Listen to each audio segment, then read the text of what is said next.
Alright team, we're here with another quick fix that everyone should be able to do themselves. And that is the old screw in the tyre. So go to the auto parts store, get yourself a cheap tyre repair kit. So it's all going to happen fairly quickly when it happens. So we're going to get all our stuff together. We've got our plugs, our reamer, our plugger and our cement. We only need one plug, so we'll get that out. We're going to cover that in rubber cement. That's that.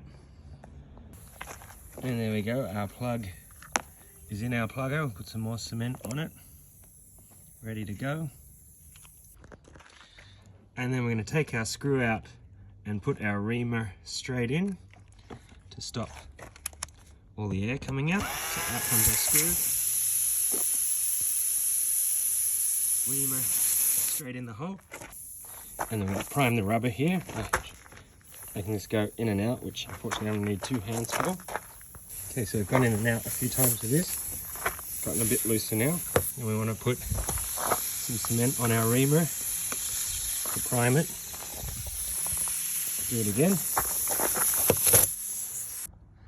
So we push our plug in so that the 2 ends are sticking out a little bit.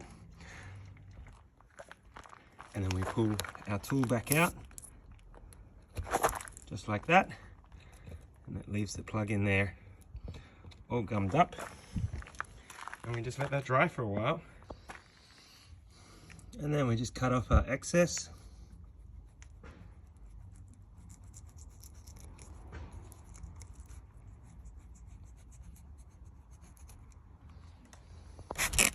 Now we can quickly check it for leaks and air it back up again.